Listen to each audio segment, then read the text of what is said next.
আসসালামু আলাইকুম। Math with MB চ্যানেলে সবাইকে স্বাগতম। আজ আমরা অনুশীলনী 3.2 এর 3 নম্বর প্রশ্নের সমাধান করব।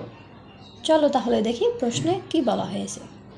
প্রশ্নে বলা হয়েছে a - b = 5 এবং ab = 36 হলে a³ - b³ এর মান কত? তো আমরা সূত্র জানি। আমরা জানি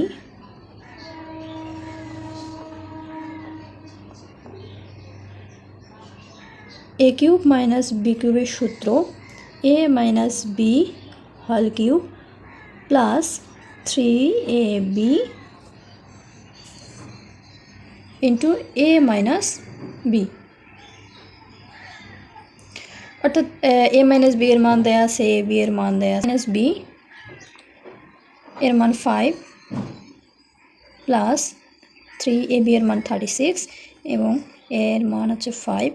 তাহলে আমরা পাই, এটাকে গুণ করলে আমরা পাই 540, যোগ করলে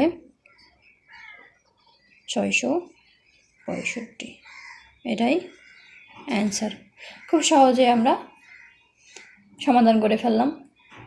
আমাদের সূত্র জানতে হবে, সূত্র না জানলে আমরা অ্যান্সার করতে পারবো না, কোনো প্রশ্নের সমাধান করব। এখানে বলা হয়েছে যদি a³ - b³ ইকুয়াল 513 এবং a - b = 3 হয় তবে ab এর মান কত? একই সূত্র ব্যবহার করে আমরা a এবং b এর মান বের করতে পারবো। চলো তাহলে দেখি। আমরা জানি, আমরা কি জানি, a³ - b³ এর সূত্র আমরা জানি a - b whole cube plus 3ab a - b। এখান থেকে আমাদের a b এর মান বের করতে হবে।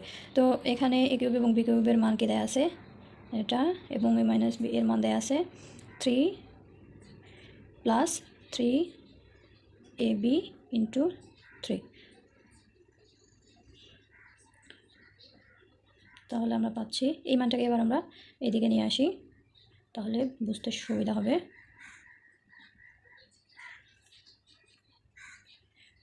9ab প্লাস 27টাকে ওপাশে পার করে দিলে মাইনাস হয়ে যাবে। বোঝার সুবিধার্থে আমি ধাপে ধাপে করাচ্ছি। তাহলে ab 9টাকে পার করে দিলে পাশে ভাগ হয়ে যাবে।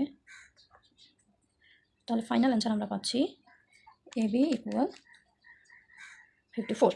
এটাই অ্যান্সার। তাহলে আমরা সূত্র জানলে খুব সহজেই আমরা অঙ্কের সমাধান করতে পারতেছি। অবশ্যই সূত্র আমাদের জানতে হবে।